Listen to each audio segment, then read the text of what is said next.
गरीब के नेता है, जनता के नेता है। गरीब के नेता तो गरीब का पहले घर गिरवा देते हैं, फिर कहते हैं चंद पैसे ले ले, कागज करके जा। जबरदस्ती हमसे कागज करवा गए, जबकि मेरी मिसेज के नाम प्लॉट नहीं है, मेरे नाम है, मेरी मिसेज से कागज करा लिया। इससे बड़ा दुर्भाग्य और क्या होगा? और फंसे हैं ज्यादा। उन पे FIR दर्ज की गई, तो जबरदस्ती घरवाली से जाकर के समझौता लिखवा गया। केस मेरे साथ है, तो समझौता मिसेज से कैसे लिखवा सकते हैं? इस पे आप काम किया है मनोज तिवारी ने आपके? नहीं, हमारे क्षेत्र में कोई काम नहीं किया, दर्शन देने में नहीं कह आया। रहे हैं साफ सफाई होगी, गलियां चमका दी हैं। अगर साफ सफाई कर दी होती तो उन्हें आज रोना नहीं पड़ता। मोदी जी को प्रधानमंत्री होते हो, उनके क्षेत्र में आज वो अपनी रैली करनी पड़ी, तो वो नहीं करनी पड़ती। आप एज ए दिल्ली प्रदेश अध्यक्ष भी रहते तो आपको इतनी मशक्कत ना करनी पड़ती, रोना नहीं पड़ता। कार्यकर्ता आपके साथ लगा होता, परंतु कार्यकर्ता भी आज उनसे दूर भाग रहा है। यदि आपने काम किए होते, आपने वृद्धों की पेंशनें नहीं लगवाई, आपने केंद्रीय विद्यालय नहीं खुलवा के दिए जो कांग्रेस के जमाने में पास हो गए थे। केंद्रीय विद्यालय कहते हैं यमुना पार के सारे लोग खुश हैं। यमुना पार के सारे लोग खुश है, तो आपको अभी जब रिजल्ट आएगा पता चल जाएगा कितने खुश आप है। खुश नहीं है?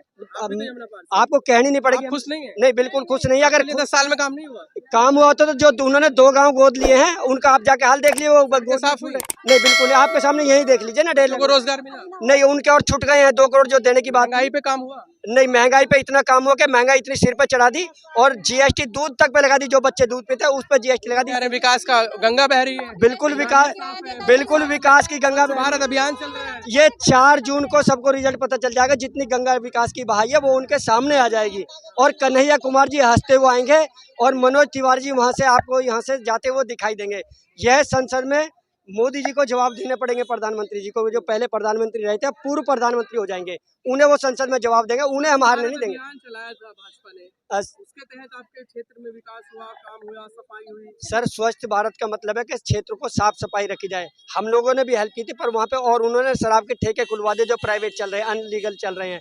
लोगों के मकान गिरवाए मनोज तिवारी जी की देन है। जब से सांसद बने हैं, वहाँ जबरदस्ती जमीनों पे कब्जा किया जा रहा है, मकान घेरे जा रहे हैं। तो यह एज ए सांसद मनोज तिवारी जी करा रहे हैं, उन्हें फिल्मों से मतलब नहीं।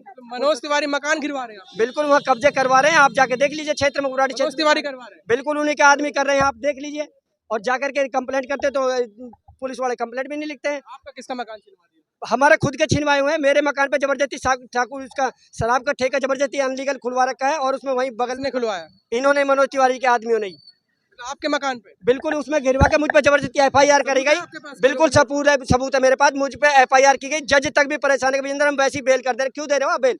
जब मैंने गलत किया तो मुझे जेल दीजिए।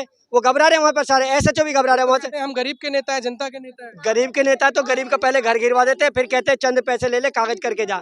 जबरदस्ती हमसे कागज करवा गए, जबकि मेरी मिसेज के नाम प्लॉट नहीं है, मेरे नाम है, मेरी मिसेज से कागज करा लिया। इससे बड़ा दुर्भाग्य और क्या होगा? और फंसे हैं ज्यादा। उन पे FIR दर्ज की गई, तो जबरदस्ती घरवाली से जाकर के समझौता लिखवा गया। केस मेरे साथ है, तो समझौता मिसेज से कैसे लिखवा सकते हैं? मिलन विहार कॉलोनी पड़ेगी, गली नंबर 11 के पास। गांजे वाला है एक सरफराज है, एक शराब वाली श्यामवती उर्फ मीना है, और उनका पूरा गिरोह SHO उनकी पुलिस की टीम में दिखा दूंगा शराब बेचते हुए। उन्होंने मकान गिरवाया, बाकायदा सीढ़ी से जीने से दीवार तोड़ के मकान में घुसते हुए, ताले कटवाते हुए। तो ये SHO साहब को शोभा देता है। और SHO तो वीरेंद्र कुमार जी थे, जो वहाँ से ट्रांसफर कराकर मटिया महल पहुँच गए हैं। जब आपके साथ लोगों के साथ इतना अत्याचार हो रहा है, तो 2 बार सांसद रहे हैं, 10 साल वो वोट तो लोग कर रहे हैं उनको। लोग बात डरा रखे थे, अब जाके थोड़ा सा डर निकला जो सामने आए हैं। उसमें भी वो कह रहे हैं कि राम मंदिर के नाम पे दे दिए, तो राम मंदिर इतना तो हमारे आस्था का केंद्र है, परंतु रोजगार तो भाई काम करने से ही मिलेगा। रोजगार आपने ठप कर करके 142 करोड़ लोगों में से सिर्फ 81 करोड़ लोगों को आप 5 किलो राशन दे रहे, तो 81 करोड़ तो आपने क्या सोचा है आप? पहुंचा दिए। इस बार बदलाव होगा, कन्हैया कुमार जी को सपोर्ट करेंगे, और पूरी दिल्ली में महागठबंधन का जीतने सारे प्रत्याशी जा रहे हैं। 101% जीत रहे हैं, कोई इन्हें रोकने वाला नहीं है, क्योंकि अगर इन्होंने काम किए होते तो आज इन्हें रोना नहीं पड़ता।